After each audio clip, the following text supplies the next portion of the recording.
കുഞ്ഞിച്ചോ മിനസാൻ നമ്മുടെ miss might മഹീത്തിന്റെ season 1ന്റെ episode 6ലേക്ക് എല്ലാവർക്കും സ്വാഗതം.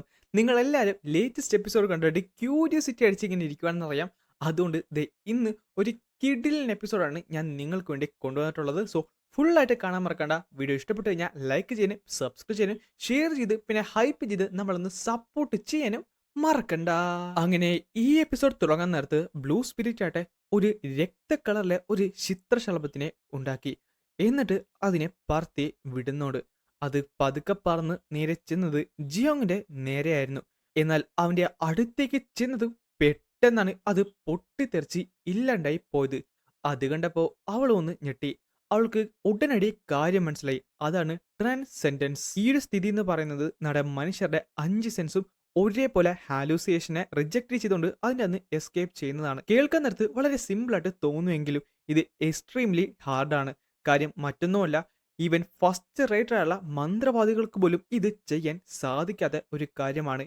ഈ ടൈമിൽ അവൾ പറയുകയും ചെയ്യും, ആ പയ്യൻ അവനൊരു മന്ത്രവാദി പോലുമല്ല. പക്ഷേ ഒരു കാര്യം ഉറപ്പാണ്, ഒരു എലൈറ്റ് ആയുള്ള മന്ത്രവാദിയുടെ ക്വാളിറ്റീസോടാണ് അവൻ ജനിച്ചിട്ടുള്ളത്. ഈ സമയത്ത് അവൻ ആദ്യം ചെറുതായിട്ടൊന്ന് ചിരിച്ചു. എന്നിട്ട് ഉച്ചത്തി പൊട്ടി ചിരിക്കുകയാണ്. എത്ര ധൈര്യം കൊണ്ടിട്ടാണ് നീ ഇപ്പൊ ചിരിച്ചത്? നീ എന്താണ് വിചാരിച്ചത്? എന്റെ ഇല്യൂഷനിൽ നിന്ന് നീ രക്ഷപ്പെട്ടപ്പോ നിനക്കിവിടെ അപ്പർ ഹാൻഡ് ഉണ്ടെന്നോ? ഹേ, അതൊന്നുമല്ല. എനിക്ക് കുറച്ച് തമാശയേറിയ ഒരു ബുദ്ധി തോന്നി. തമാശയേറിയതോ? ഡാ, നീ എന്താണെന്ന് ചോദിച്ചപ്പോഴേക്കും അവനാട്ടെ ആ ബുക്ക് എടുത്ത് അവളെ കാണിച്ചു. മാസ്റ്റർ ചുവിന്റെ summary the original book of yin and yang school പ്രകാരം ഒരു സ്പിരിറ്റ് വളരെ പ്രായമേറിയതാണെങ്കിൽ അതിന് ഒരു വെസൽ ആവശ്യമാണ്. ആ വെസലോട്ടാണ് അത് കണക്ട് ചെയ്തിട്ടുള്ളത്. അതുകൊണ്ടാണ് ഈ റലത്തിൽ അവർക്ക് നേരെ നിൽക്കാനും സാധിക്കുന്നത്. സോ ഇവളുടെ കാര്യത്തിൽ അത് ഈ പുസ്തകം തന്നെയായിരിക്കും. എങ്കിൽ പിന്നെന്ന് പറഞ്ഞ് ആ മനുഷ്യത്തോളുടെ പുസ്തകം അവൻ കടിച്ചു കീറി തിന്നാനിട്ട് തുടങ്ങി. അത് കീറിയപ്പോ തന്നെ അവളുടെ ശരീരത്തിൽ നിന്ന് ചോര ചീന്താനും തുടങ്ങി. വേദന കൊണ്ട് അവൾ ഉച്ചത്തി അലറി.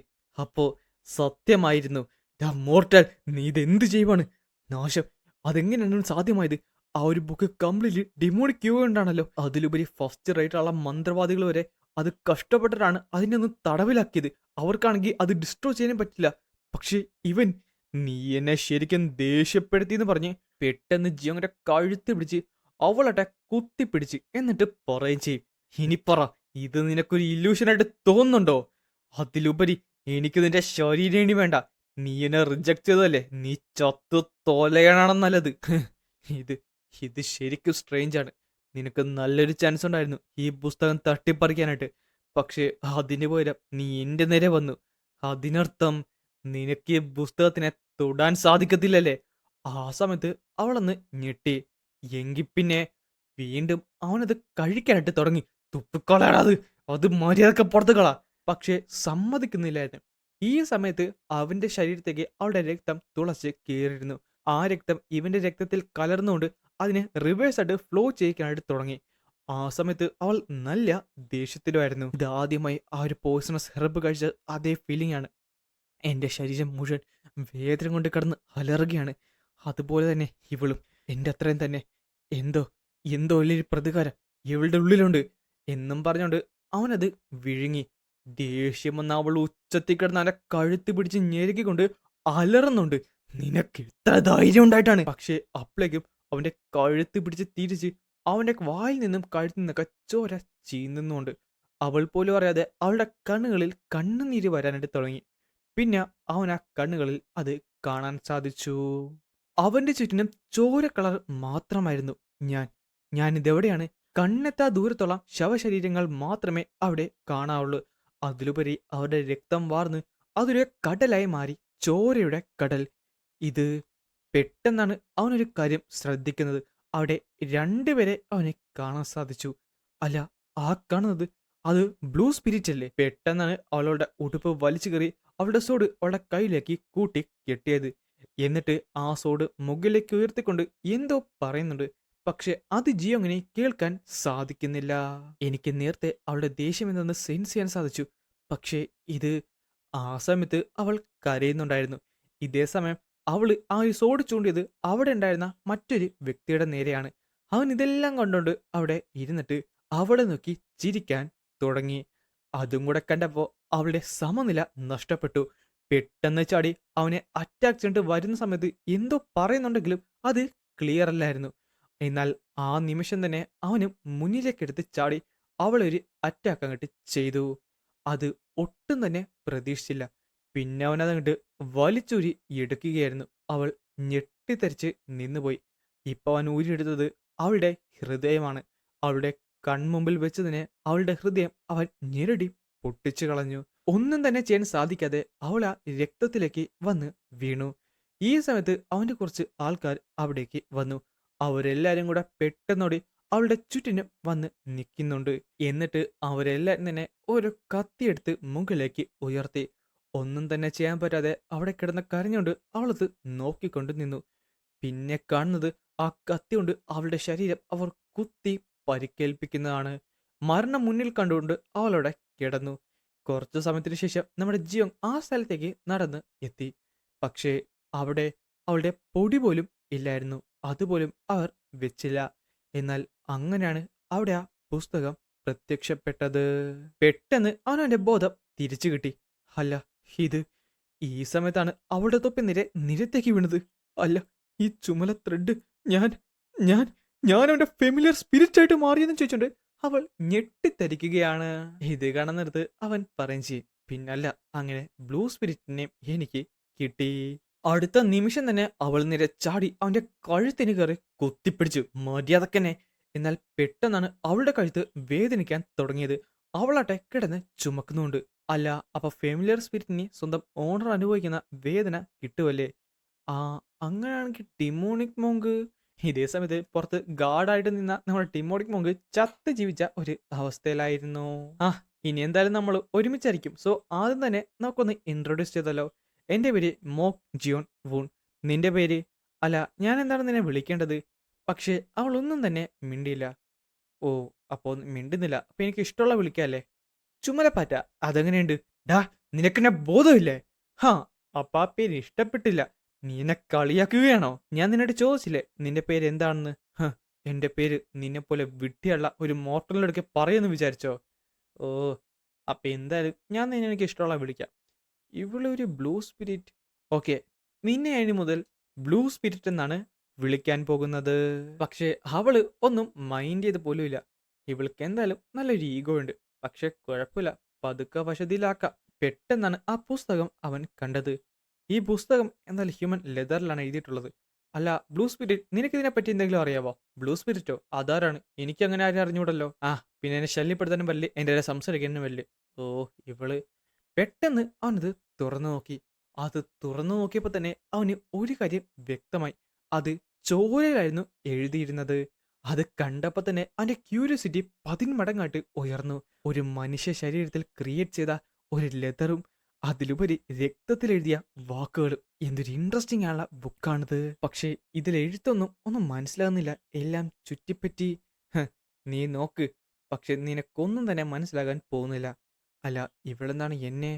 അങ്ങനെ അവനത് തുറന്നു നോക്കി. എന്നിട്ട് വായിക്കുകയും ചെയ്തു. മറ്റൊന്നും ചിന്തിക്കാതെ മനസ്സിനെ ഒറ്റയ്ക്ക് നിർത്തുക. ശൂന്യതയിൽ നിന്ന് ഒരു ഫോമിനെ ക്രിയേറ്റ് ചെയ്യുക. പെട്ടെന്നാണ് അവൾ ഞെട്ടിയത്.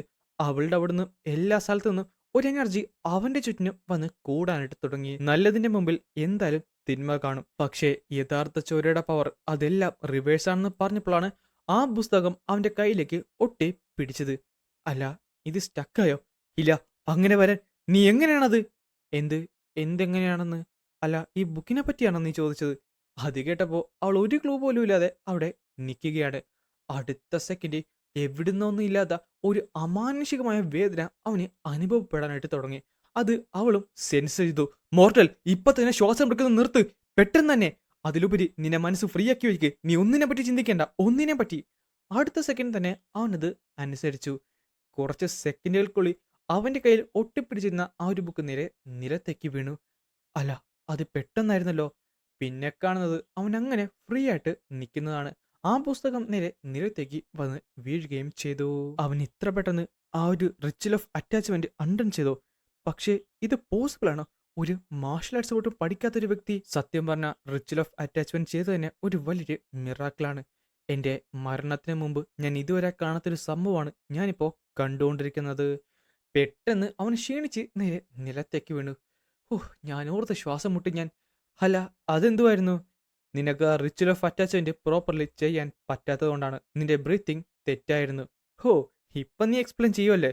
പെട്ടെന്ന് അവൾ ഞെട്ടി. ദേ, ഒരു കാര്യം പറഞ്ഞേക്കാം, നീ എന്തെങ്കിലും മണ്ടത്തരം കാണിച്ചു കഴിഞ്ഞാൽ അത് എനിക്കും പ്രശ്നമാണ്, അതുകൊണ്ടാണ്. ഓ, ശരി ശരി. അല്ല, ഈ റിച്വൽ ഓഫ് അറ്റാച്ച്മെന്റോ, അതെന്താണ്? പേര് പോലെ തന്നെ നിനക്ക് പലതിനെ നിന്റെ അടുത്തേക്ക് വലിച്ചഴിപ്പിക്കാനും സ്റ്റിക്ക് ചെയ്യിക്കാനായിട്ട് സാധിക്കും. സത്യം പറഞ്ഞാൽ നേച്ചറിനെ തന്നെ നിനക്ക് മാനിപ്പുലേറ്റ് ചെയ്യാൻ, ഓ, അപ്പം അടുത്തേക്ക് വലിക്കാൻ സാധിക്കും. പക്ഷെ ഇപ്പം അങ്ങനെ ചെയ്തപ്പോൾ എൻ്റെ വയറും എനിക്ക് എനിക്ക് കംപ്ലീറ്റ് ഭയങ്കര വേദനയായിരുന്നല്ലോ. അത് നീ ഒന്നും തന്നെ നിന്റെ അടുത്തേക്ക് പുൾ ചെയ്തില്ല. അതുകൊണ്ട് നിന്റെ ക്യൂയെ തന്നെ മാനിപ്പുലേറ്റ് ചെയ്യപ്പെട്ടു. അതുകൊണ്ടാണ്. ഓ, നീ ദേ അത് വെച്ച് ട്രൈ ചെയ്ത് നോക്ക്. എന്ത്? പിന്നെ കാണിക്കുന്നത് ആ ഒരു ശരീരമാണ്. അതോ? അതെ. അവന്റെ എനർജി കോർ അവിടുന്ന് നീ ഒന്ന് ചെയ്ത് നോക്ക്. അവന്റെ ക്യൂ എന്തായാലും ഇപ്പോൾ സ്പ്രെഡ് ആയിട്ടുണ്ട്. കാര്യം മരിച്ചതല്ലേ. അല്ല, അവന്റെ വയറ്റിന്റെ താഴത്തുനിന്നാണോ? ആ, ഞാൻ എല്ലാം പറഞ്ഞു തന്നോ? അയ്യോ, ചെറുതായിട്ട്. ഓ, ആ, അത് തന്നെ. നീ നേരത്തെ പറഞ്ഞ മന്ത്രം ഉണ്ടല്ലോ, അതൊന്നുകൂടെ ജപിച്ചു നോക്ക്. ഹാ, ഇനി എന്തായാലും. അതിനുശേഷം അവൻ ആ മന്ത്രം ഒന്നുകൂടെ ജപിക്കാനായിട്ട് തുടങ്ങി.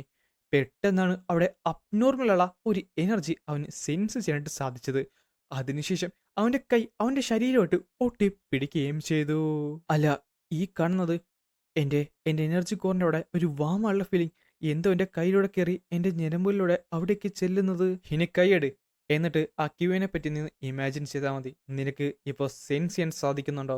അതാണ് റിച്വൽ ഓഫ് അറ്റാച്ച്മെന്റ്. ഗോച്ചൻ പറഞ്ഞു വെച്ച് നോക്കാൻ നേരത്ത് എനിക്ക് ഈ ക്യൂയെ ഗ്യാദർ ചെയ്യുന്നത് അത് കുറച്ച് സമയമെടുക്കുന്ന കാര്യമാണ്. പക്ഷേ ഈ റിച്വൽ ഓഫ് അറ്റാച്ച്മെന്റ് യൂസ് ചെയ്ത് ബാക്കിയുള്ളവരുടെ ക്യൂയെ എനിക്ക് അബ്സോർവ് ചെയ്യാൻ പറ്റിയിട്ടുണ്ടെങ്കിൽ, ചുരുക്കം പറഞ്ഞാൽ എനിക്ക് വളരെ ചെറിയ സമയം കൊണ്ട് സ്ട്രോങ്ങറായി മാറാൻ പറ്റുമെന്നല്ലേ? അത് പറഞ്ഞപ്പോഴേക്കും അവൻ ഗ്യാദർ ചെയ്ത അല്ലെങ്കിൽ അവൻ അബ്സോർവ് ചെയ്ത എല്ലാ ക്യൂയും പെട്ടെന്ന് ഡിസ്പേഴ്സ് ആയി പോയി. അല്ല, അതെല്ലാം തന്നെ. ഓ, പിന്നല്ല, അതാണ് ക്യൂ എന്ന് പറയുന്നത്. നിനക്കൊരു സ്പെഷ്യൽ മെത്തേഡ് വേണം, എങ്കിൽ മാത്രമേ ആ ഒരു എനർജി നിനക്ക് ഗ്യാദർ ചെയ്യാനായിട്ട് പറ്റത്തുള്ളൂ. അല്ലെങ്കിൽ ആ ഒരു എനർജി കളക്ട് ചെയ്യാനായിട്ട് പറ്റത്തില്ല. അതായത് രണ്ട് തരത്തിലുള്ള പ്രോപ്പർട്ടീസ് ഉള്ള, അത് യുണീക്ക് ഉള്ള പ്രോപ്പർട്ടീസ് ഉള്ള എനർജി കോർ ഉണ്ടെങ്കിൽ മാത്രമേ അത് നിനക്ക് അബ്സോർവ് ചെയ്ത് വെക്കാൻ പറ്റുള്ളൂ. അല്ലെങ്കിൽ മറ്റൊരു രീതിയിൽ പറയാനാണെങ്കിൽ റിച്വൽ ഓഫ് അറ്റാച്ച്മെന്റ് യൂസ് ചെയ്ത് ക്യൂയെ ഗ്യാദർ ചെയ്യുന്നത് അത് ഇമ്പോസിബിൾ ആണ്. ഓ, ഞാൻ വിചാരിച്ചു ഞാൻ ഒരു ഷോർട്ട് കട്ട് കണ്ടെത്തിയെന്ന്. അത് കൊള്ളാം. നീ എന്താണ് വിചാരിച്ചത്? ഒരു എക്സ്പെർട്ട് ആയുള്ള മാർഷൽ ആർട്ട് ആകുന്നത് എന്ത് പാടാണെന്നറിയാവോ? പക്ഷെ നീ വിഷമിക്കേണ്ട. കാര്യം ഈ റിച്വൽ ഓഫ് അറ്റാച്ച്മെന്റിന് കുറച്ചധികം ഉപയോഗമുണ്ട്. എന്ത്? അത് സ്കാറ്റർ ചെയ്ത് പോയിട്ടുണ്ട്. പക്ഷേ ക്യൂഐ എപ്പോഴും ക്യൂഐ തന്നെയാണ്. അത് നിന്റെ കയ്യിലേക്ക് കോൺസെൻട്രേറ്റ് ചെയ്യാനായിട്ട് നോക്ക്. എന്നിട്ട് അവിടെ നിന്ന് സർക്കുലേറ്റ് ചെയ്. അല്ല, അതെങ്ങനെയാണ്? ഓ, വിട്ടി. നീ ഒന്ന് ആലോചിച്ചാൽ മതി. ആലോചിക്കാനോ? അതെ, നിന്റെ ക്യൂയെ സർക്കിളിച്ചിട്ട് അതിന്റെ കയ്യിലേക്ക് ചെല്ലുന്ന പോലെ, കയ്യിലേക്ക് ഗ്യാദർ ചെയ്യുന്ന പോലെ.